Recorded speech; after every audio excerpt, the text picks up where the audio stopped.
Bonjour à tous et à toutes. Dans cette capsule, nous allons parler de la réabsorption.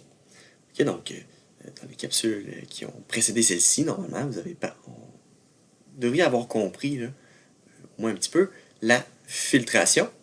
C'est le premier processus là, fondamental qui se passe dans les reins.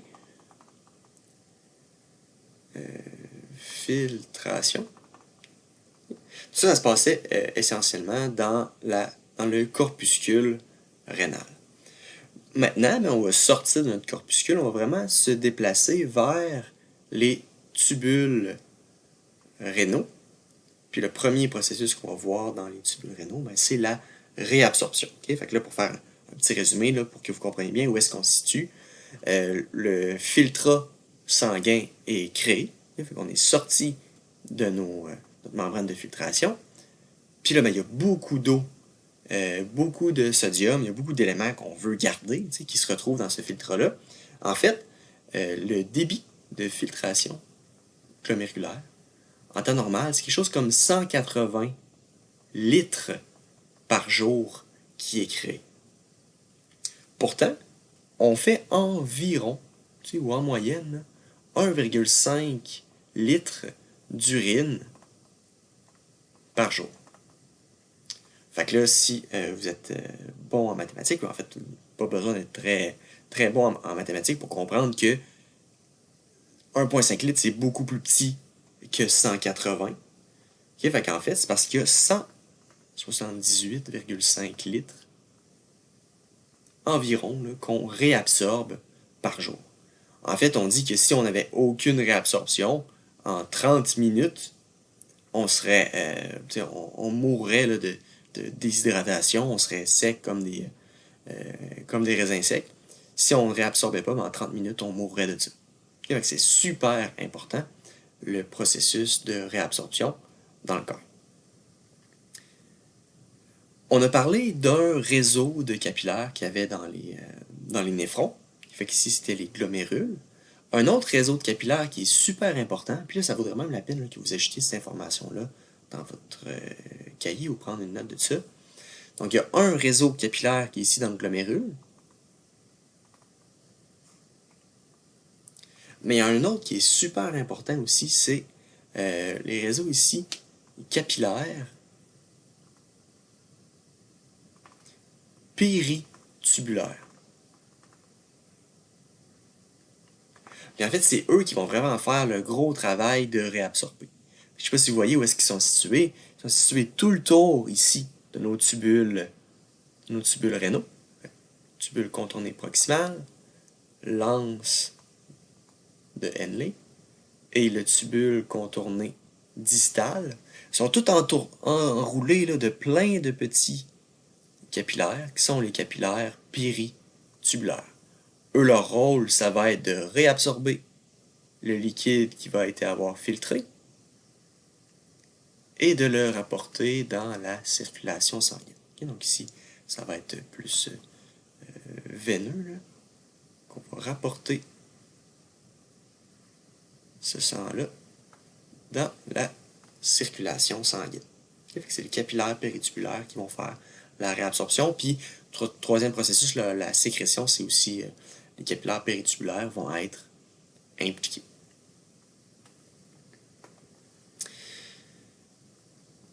Selon la substance, certaines substances vont être réabsorbées en totalité. Okay, fait que le glucose, en temps normal, le glucose ne devrait pas se retrouver dans l'urine. On comprend que certains cas pathologiques où est-ce que le glucose va se retrouver dans l'urine, dont le diabète, entre autres.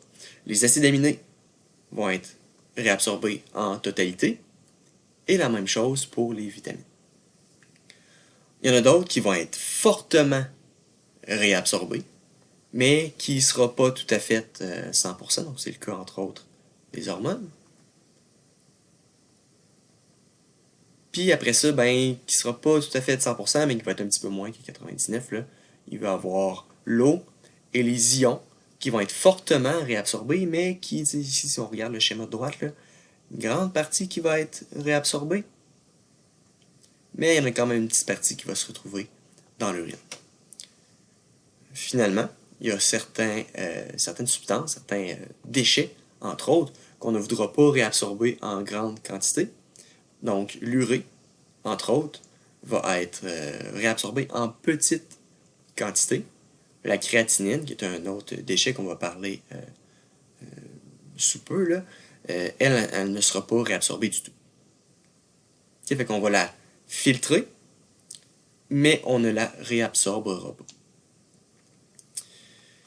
Ce qui est intéressant ici, c'est au niveau du point 2. Okay, fait quand on parle de forte réabsorption, surtout là, quand on parle de l'eau et des ions, on va pouvoir ajuster la réabsorption de l'eau qu'on va faire. En fait, on pourrait définir, là, avant de parler de ça, on pourrait définir deux termes. Définir le terme seuil rénal. Okay. Le seuil rénal, qu'est-ce que c'est?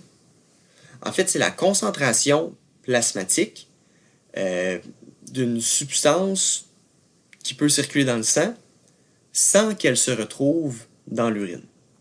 Okay? Fait que mettons qu'on prend l'exemple du glucose. Le seuil rénal du glucose, c'est 10 millimoles par litre. C'est-à-dire que si quelqu'un, mettons, sa glycémie serait de 11 millimoles par litre, ben, on se retrouverait avec du glucose dans son urine. Okay, fait que considérant que la glycémie moyenne là, est entre 4 et 6 millimoles par litre, puis que le seuil rénal est beaucoup plus grand que ça, ben on comprend que la moyenne des gens, la plupart des gens n'ont pas de glucose dans leur urine. Okay, fait que mettons, pour faire une histoire courte, là, on pourrait dire que c'est la quantité maximale d'une substance dans le sang avant que cette substance se retrouve dans l'urine. Okay? Fait qu'en fait, là, ce que je veux dire, c'est que si on est en dessous du seuil rénal, fait que si notre glycémie est en dessous, par exemple, là, de 10 mmol par litre, on n'en retrouvera pas de glucose dans l'urine. Et si le seuil est dépassé, on se retrouve avec 11 mmol par litre de glucose, ben cette substance va se retrouver dans l'urine, puis lorsqu'il est dans le glucose, ben on va avoir ce qu'on appelle de la glycosurie.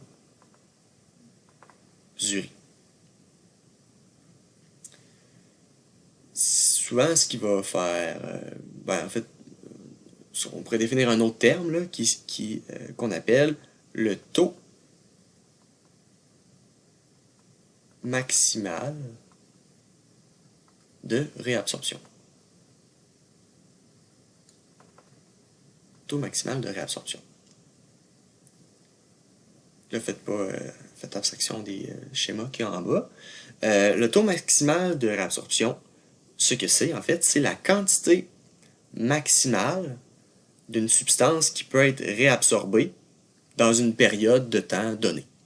Okay? Fait que si on prend encore une fois l'exemple du glucose, ben, le taux maximal de réabsorption, c'est 2 millimoles par minute.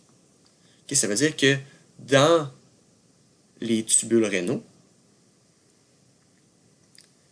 ou en fait dans les capillaires péritubulaires, on peut réabsorber.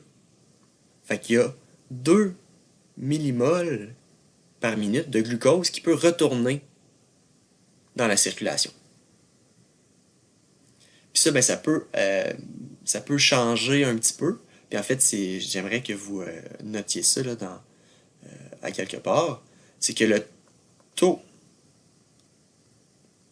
maximal de réabsorption, qu'on pourrait définir par ça ici, ben, il va dépend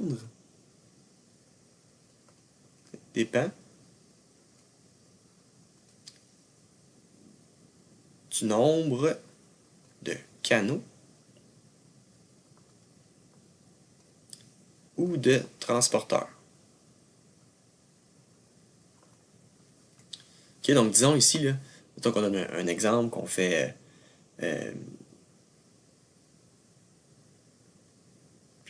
bon, okay, on dit qu'on a une rivière, puis que je construis un pont dessus. que ce pont-là peut transporter 2 personnes par minute. Okay, fait que je peux pas vraiment transporter plus que 2 personnes par minute. Fait qu'au bout de 10 minutes, ben, je vais avoir 20 personnes. Maintenant, si je construis un deuxième pont, qui a les mêmes caractéristiques, 2 personnes par minute, qui fait lui aussi, au bout de 10 minutes, 20 personnes, ben, au total, j'ai 40 personnes à traverser au bout de 10 minutes. Okay? Fait que, selon le nombre de transporteurs protéiques, que ce soit des canaux, des transporteurs, ça va influencer le taux maximal de réabsorption. Puis en fait, de base, plus le taux maximal de réabsorption est élevé, puis là on fait le lien avec le seuil rénal, plus le taux de réabsorption est élevé, ben plus le seuil rénal va être grand. Okay? Fait que si, mettons, ici je dis que, je sais pas moi, dans mon sang, j'ai... bon, je sais pas, on va faire encore l'exemple des personnes. Mettons que j'ai 100 personnes qui sont filtrées. Là, moi, ce que je veux, c'est réabsorber ces personnes-là. Okay? Fait que si j'ai ici mes 2 pompes, ça c'est comme le maximum que je peux avoir, ben, je vais réabsorber 40 personnes, fait que je vais en excréter 60. Ça veut dire que mon seuil rénal pour mes personnes, ici pour mon pont, ben, c'est 40. Okay? Si j'ai une autre substance, je sais pas moi, qui fait traverser des chiens. Fait que, mettons, ici les personnes, ça produit du glucose, puis les chiens, ça produit du sodium. Ben ici, c'est un autre type de pont, un autre type de transporteur. C'est lui, si je peux en mettre 3, qui fait passer 2 par minute.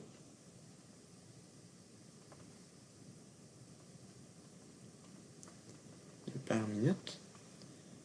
Ok, ben ici, au bout de 10 minutes, je vais en avoir 60. Plus souvent, on prend les heures, là, mais c'est un exemple avec un court laps de temps, mettons 10 minutes juste pour illustrer. Ben, 60 chiens plutôt. Ben, ici, le seuil rénal, vu que le taux de réabsorption maximum est plus grand, ben le seuil rénal va être plus grand pour les chiens que pour les personnes. Ok, fait que ça, on mettait une définition pour ça, là, pour les deux, si on résumait. Le seuil rénal, c'est la concentration maximale qu'une substance peut être transportée dans le sang avant d'être éjectée dans l'urine. Puis là, si vous êtes sur YouTube, vous pouvez ralentir peut-être la vitesse pour avoir le temps de prendre ça en note comme il faut. Puis le taux maximal de réabsorption, ben, c'est la quantité maximale d'une substance qui peut être réabsorbée par le tubule rénal. Puis ça dépend. Le taux dépend de la quantité de protéines de transport dans la membrane des tubules rénaux.